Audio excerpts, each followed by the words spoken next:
The business case for equality, in my mind, is very, very clear. It's simply the right thing to do. As we celebrate Pride Month, we talk to some of India's change makers on creating the perfect storm within organizations where a culture of equality will drive innovation. In this discussion today, I'm joined by Dhanya Ravi, Shanti Sonu, and Deepana Gandhi. Dhanya is a disability rights evangelist. She's a content writer, she's a motivational speaker, and she was born with a rare genetic disorder, which is called osteogenesis imperfecta, commonly known as brittle bone disease.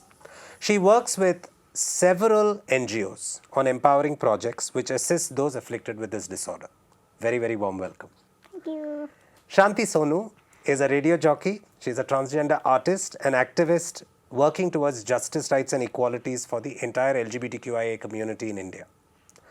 Shanti is also an important facilitator during the Aravani Arts Project's public art happenings throughout India, ensuring that passers-by and collaborators enjoy full engagement with their local transgender community.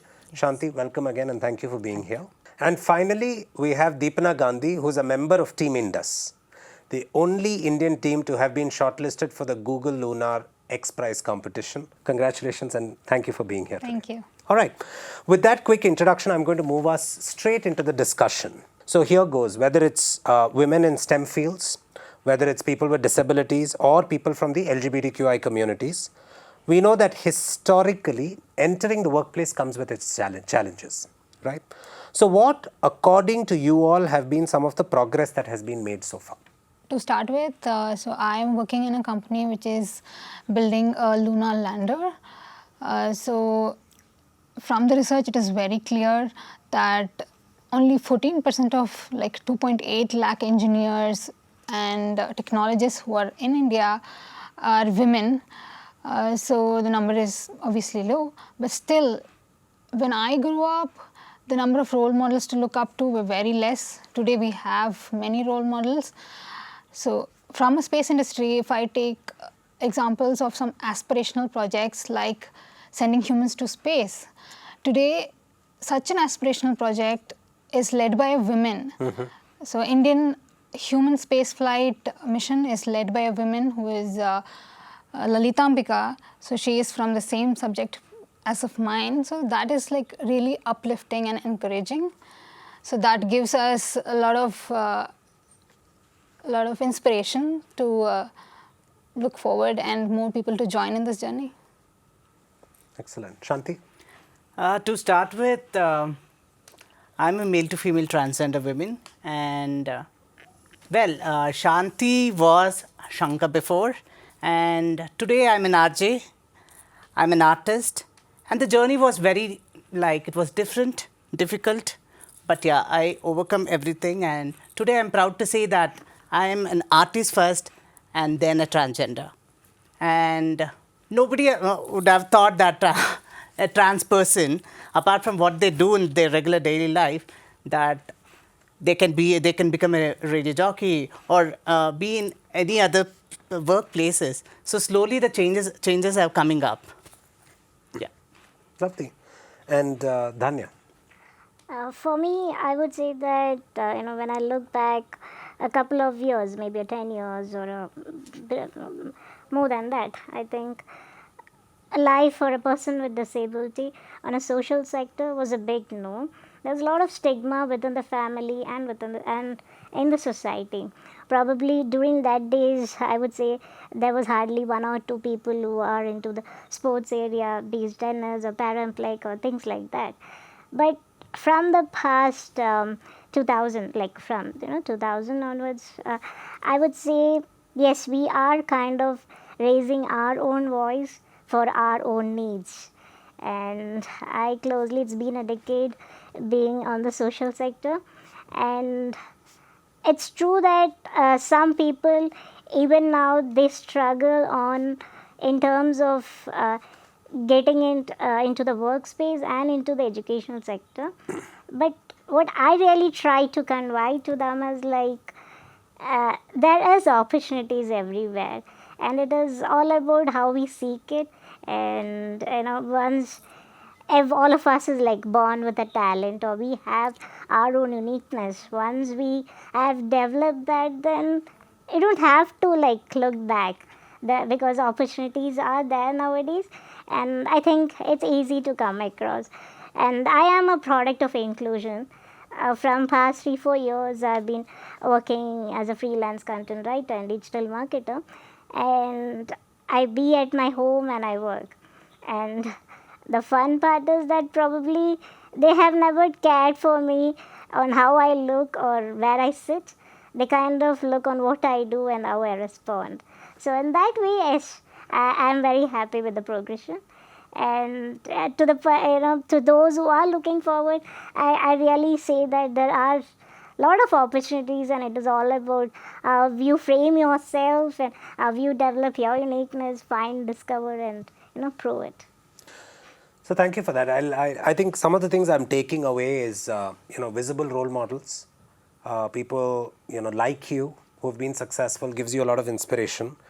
What I'm taking away from what you said is redefining identity, redefining stereotypes for yourself, for other people, and raising and I think I'm hearing it from what I'm hearing from you is there are opportunities, discover yourself, and be your own voice. For your own cause, right? And be vocal. I think very, very powerful messages for all of us. And this is what you're saying. We've come some ways because of some of these things that are happening. Now, I'm going to place this. What I'd like to do is I have a very, very specific question for each one of you. So, Danya, we'll start with you. Okay. All right. Now, for people with disabilities, where do you think we stand as a society in India? When it comes to accepting physically challenged people, and are we still there when it comes to having a shared sense of purpose as a society? Actually, I'm not sure where India stands as a society in accepting physically challenged as one among us. But what I have observed, maybe what I have experienced, taking from my life's experience, is that, like as I said earlier, during my schooling days, the word inclusion itself was at the bay. And I could not do mainstream schooling because of all these limitations. But now, like out of 10 institutions or maybe 10 workspaces, at least 4 to 5 institution and workspaces are more inclusive. And there is a lot of progression happening. But like I again said before, the taboo has been changed tremendously, and opportunities and acceptance are definitely considered in our sectors these days. Maybe it's not everywhere, but it is still there. Excellent. Thank you. Thanks for sharing that perspective. Deepana, the aerospace industry is not a common choice for women, right? So in your experience, what are the elements that help women in this field to have a shared sense of purpose being there? So I would say that women helping women has been something which is brought and more number of girls into this stream, and which has been inspiring people. So I would like to give some examples. Like in the organization where I work, there's a ma'am called Mohini ma'am. She has worked in ISRO, ESA, and various other places.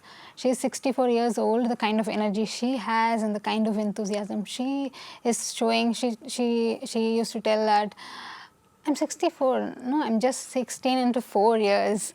So that kind of energy she shows, and that inspires us, and that gives us the confidence, the nudge to come forward and speak for ourselves and put forth our ideas. Fantastic. Thank you. And I can see you are big on visible role models. So, Shanti, as organizations recruit more trans men and trans women, people from the transgender community, what can organizations do to make transgenders feel more included? The question is not what or why. The question is, I want to be treated same or equal like any other person in the workplace. Like, if I go out, I face so many discrimination and humiliation outside. So I don't want the same thing happen inside the workplace. I want to be treated like equal, like others. And one more thing I want to say is, don't look at my appearance and judge or just analyze my strength or weakness. So it doesn't matter that my appearance will say my strength or weakness. It's not me. The talent is more important in this. So not many doors have been opened for the trans people in the mainstream society, in the workplaces. I want to see more doors open for the trans people like us. Excellent. So once you're in a workplace, all right, let's change things up a little bit. What, we constantly talk about innovation means allowing people to experiment. We say innovation means letting people fail a little bit.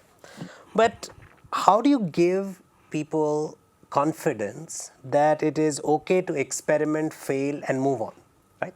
And I want you to, keep this very specific to your context as you respond to this. All right. Yeah. So would you want to kick it off? Yeah, sure. Go ahead. See, for me, I believe innovative ideas are born from a diversity of thinking, and a sustained innovation is about a creative community more than a creative individual and a team. I would say it's about a creative community with a purpose or for a cause. It's always like that, and as you said, more than experimentation, I believe when such creative community is born together, there's a lot of mix and blend of different types of ideas, knowledge, and insightful thoughts from another. And when combined together, it definitely creates a space of innovation. And for me, I believe those real examples are some of our community where I see volunteers creating an art wall on Bangalore walls or any walls. Such people are joining together with innovative ideas more than with a purpose, and they don't look for what, how, or do they succeed. And it's about they give that complete 100%, be it in volunteering on certain events or maybe volunteering on certain art forms or anything. So for me, I believe it's always a creative community that's born with a purpose. Okay. Shanti? I always say this, that not every road leads to a smooth house. So there is always up and downs. There's always this bumper that you have to crash and you have to just fall. When you just fall, ask for help. Asking for help is not your weakness. It's someone to pull you up, back again, and put you on the road. So asking for help is more important, and yeah, bounce back. Very nice. Thank you. Deepana? So I would like to give it from a different perspective here. So when I was growing up, my sister she was a very bright student, and she was good in many things, but I was not that great. So I had this fear in me, whether I had this big ambition, but I had this fear in me which was telling me, which was asking me, giving me this self-doubt, and it was asking me questions, will I be able to do? So it was a support which I got from the family, friends, professors who helped me. So that is brought me here today. And fortunately, I have joined a startup. So it is a batch of young engineers. So the kind of energy which flows there is unique. So the challenge which we are trying to solve is also very unique, and it is audacious and ambitious. So when we came together, we were like young engineers who were fresh out of college with some internship experience and these things. So it was always for us to learn by ourselves, try things and fail. So we didn't get things right the first time. After trying multiple times, be it design or whatever it was. So we had to go through multiple iterations, fail, understand things. We did not get the expected results, what we wanted. So it was like always a path filled with failures and success. So if you would have heard the story of our company, so the biggest learning for us is it's okay to fail, but it's important to move on. And so every failure for us has always led to a new path and new ways. So three things essentially all three of you said, right? One is it's about mindset. But in specific, to answer the question on what organizations can do to foster innovation and allowing people to experiment and fail, you said two things. One, build a community of like-minded people. Because a lot of times, and I think you're busting my own myth, of saying a lot of times people assume taking a risk means doing it alone. You don't have to do it alone. You take a risk with a group of like-minded people, right? And you either offer them help or you encourage them to ask for help. Right? And you're there for a group. Yeah. Okay? Which makes it easier, right? And then it's not about failing and doing it on your own. Fantastic. Thank you. Thank you very much for that perspective. Dhanya, I'm coming back to you.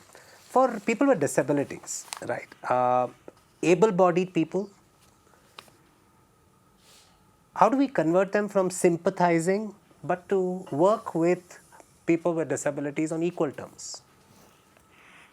See, for me, as a person with disability, I personally, I just don't care on what or how others sees on me. I personally move with what I am.